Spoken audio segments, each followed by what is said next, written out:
အစာငက်ခံပြီး3ရက်မြောင်းနေမှာငပိန်တယောက်မျက်ကွင်းနေညိုနေခဲ့ပြီးလမ်းတော်မှာတေချောင်မလျှောက်နိုင်တော့ပါဘူးငါပိန်တာမပိန်တာလမ်းလျှောက်ဖို့တော့အမရှိတော့သလိုပဲအဲ့ဒီအချိန်မှာပဲဘူကြီးကသူ့ရှိရနေကမျက်မှန်တက်ပြီးစတိုင်ထုတ်လို့လာနေရကိုတွေးလိုက်ရှာတယ်ဟာငပိန်မင်းကြီးကနေမကောင်းနေတဲ့ပုံပဲဘလို့ဖြစ်တာလဲဘဲမရဲ့မဟုတ်ပါဘူးကွာငါဝေးကြခြင်းလို့လမ်းလျှောက်နေတာဟမ်မင်းကဝေးကြခြင်းလို့ဟုတ်လားဟုတ်တယ်အမလေးငပိန်ရဲ့ဖြစ်မှာဖြစ်ရလေဝိတ်ကဘာလို့ကြခြင်းရတာလဲပြောစမ်းပါအကြောင်းရှိလို့ပေါ့ကွာငါသွားတော့မယ်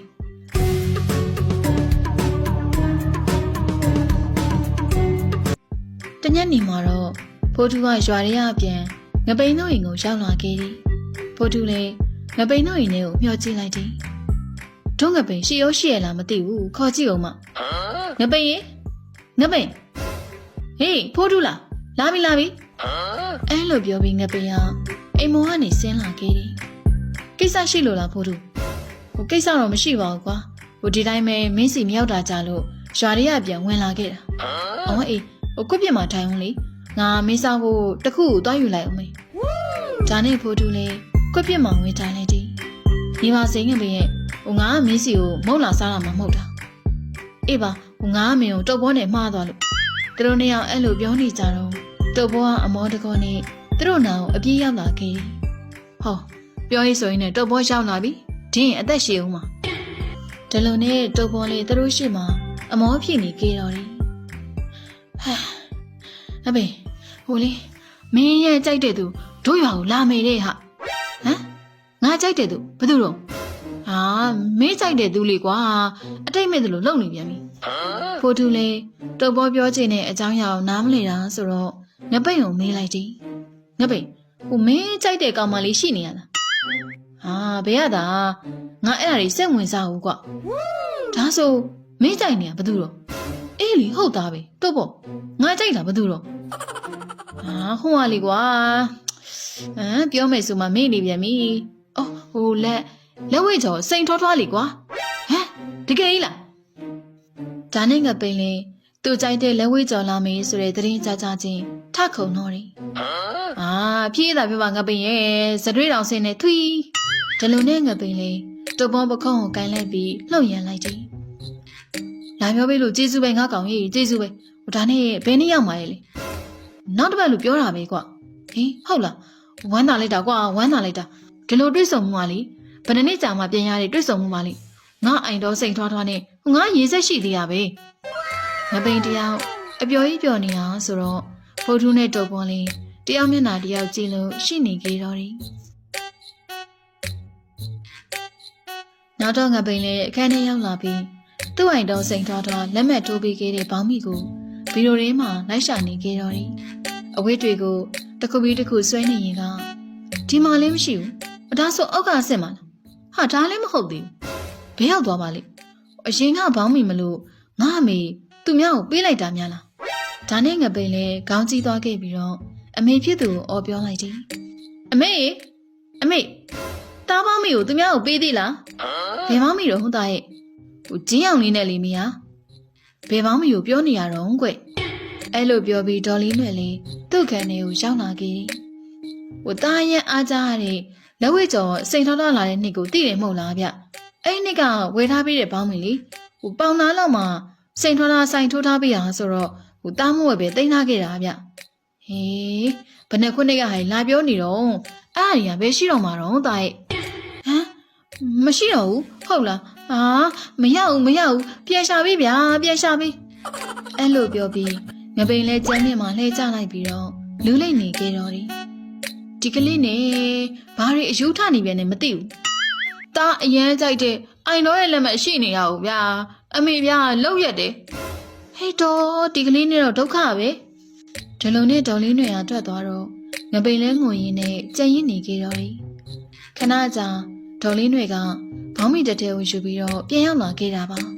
တားလီဒီဘောင်းမီလားအဲ့လိုပြောပြီးငပိန်ကိုပြလိုက်တော့ငပိန်လဲချက်ချင်းပဲထယူလိုက်တယ်ဟာဟင်းဟုတ်တယ်မေအမေဘယ်ရရှာတွေ့ရလဲအမေသူများကိုပေးဖို့ဆိုပြီးစုထားတဲ့အိတ်တွေကပြန်တွေ့တာကွမပေးရသေးလို့တော်သေးတာပေါ့မေရဲ့ပြောလိုက်တာအေးပါဒင်းပြောဖို့ပဲရေးကြည့်တယ် မဟုတ်ရင်လေနားကြီးနေရမှာဒါနဲ့ဒေါ်လေးနဲ့ထွက်သွားတော့ငပိန်လည်းခန်းတကားမြန်မြန်ပိတ်လိုက်ပြီးသူ့ပေါင်းမီကိုကောက်ဝေးလိုက်တယ်ဟမ်ဇစ်ကစစ်လို့လည်းမရပါလားငါဘယ်တော့ဝသွားပါလိမ့်ငပိန်လည်းသူ့ပေါင်းမီစီကိုလိုက်စိတ်နေရင်ခုံစောနဲ့ရှိနေကြတော့တယ်မရဘူးသွားပြီနောက်နေ့ရောက်တော့ငပိန်လေးဖိုးထူးတို့အချိန်သားတွေမုတ်ဆိုင်ကို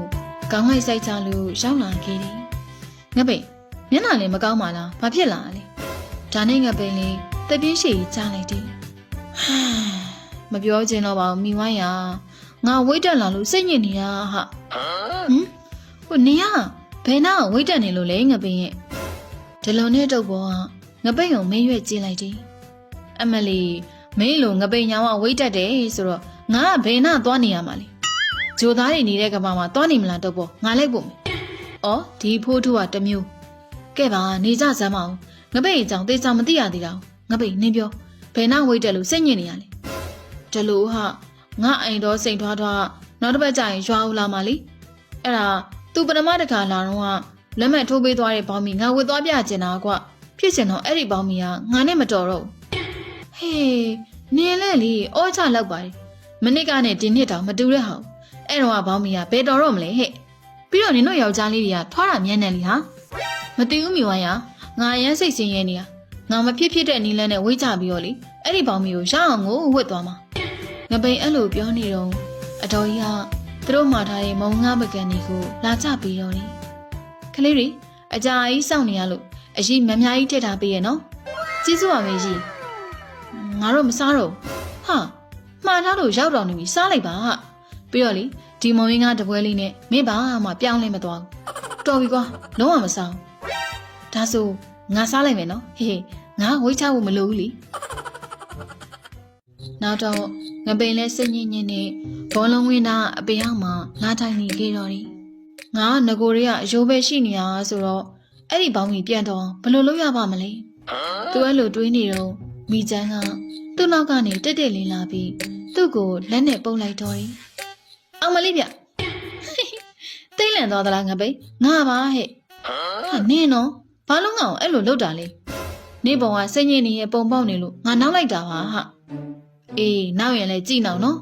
ငါညစ်နေတဲ့စိတ်ကနေလေဒေါသအဖြစ်ပြောင်းသွားပြီးနေ့စီကိုရောက်သွားလိမ့်မယ်ကွအမလီကြောက်ပါတယ်ဒါနဲ့နေပါညစ်နေရလေပြောစမ်းမအောင်မပြောချင်ပါဘူးငါဘာသာညစ်တာငါကိစ္စသူများကိုလိုက်ပြောနေရမှာလားဟာနင်ပြောလိုက်တော့ငါလည်းသိသွားပြီကုညင်သိရင်ကုညင်လို့ရတာပေါ့ဟာဒါနဲ့ငပိန်လဲမိချမ်းစကားကြားလိုက်တော့မိချမ်းကိုအကုန်လုံးရှင်ဖွင့်လိုက်တော့တယ်ဟမ်နေကဝိတ်တက်လာလို့စိတ်ညစ်နေရဲ့ဟုတ်လားနင်လည်းမကူညီနိုင်ဘူးမဟုတ်လားဒါဆိုသွားလိုက်တော့ဩခဏလေးပါငပိန်ရဲ့ငါမှလေအကြံတစ်ခုတော့ရှိတယ်အဲ့လိုပြောပြီးမိချမ်းကသူ့ပေါင်မေအိတ်ထဲကနေခွေးစောတဲ့ဘောလုံးကိုထုတ်လိုက်တယ်အဲ့ဒါပါလေဘောလုံးလေမြင်တာနဲ့မသိဘူးဘောလုံးမဲတော့သိတာဗောဟာဘာလို့ဖို့လဲလို့မေးတာနင်ဝိတ်ချခြင်းနဲ့ဆိုလို့လေဒီဘောလုံးကနင်ရဲ့အတွက်အကူအညီဖြစ်လောက်တယ်ဟာဟုတ်လားဘယ်လိုမျိုးလဲဒီလိုဟာငါကဒီဘောလုံးကိုပြစ်ပေါက်လိုက်ရင်နင်ကသွားကောက်ပြီးတော့ပြန်လာခဲ့ပြီအဲ့လိုဆိုဟိုသွားလိုက်လာလိုက်နေဆိုတော့နေဝိတ်ချသွားလိမ့်ပါလိဟာဟုတ်သားပဲဟိုလေးချိန်ငန်းတီးတန့်လို့ဆရာမလို့ပဲနဲ့ကစားရုံနဲ့ဝိတ်ချနိုင်တာပေါ့နော်ဒါပေါ့ဟာကဲငါပြက်လိုက်မယ်နော်နင်သွားကောက်ဖို့အစင်းသင့်မယ်လားအစင်းသင့်မယ်မိချမ်းဒီလိုနဲ့မိချမ်းလေးဘောလုံးကိုအဝေးကိုပြက်လိုက်တော့ငပိန်လေးပြေးကောက်ပြီးယူလာခဲ့ပြီအမလေးမောင်းလိုက်တာမိချမ်းရင်နေပြောတဲ့ကြံမစိုးဘူးသိလားဝိတ်ကြလောက်တယ်ဒါဆိုရင်ထပ်ပြစ်ပြီနော်ဒီချိန်မှာတော့မိချမ်းပြစ်ပေါက်လိုက်တဲ့ဘောလုံးကိုခွေးလေးကခုန်ဖမ်းလိုက်တာဆိုတော့ငပိန်မရလိုက်ပါဘူးခွေးလေးလည်းဘောလုံးကိုဖမ်းပြီးမိချမ်းစီပြေးလာလို့ပေးလိုက်တယ်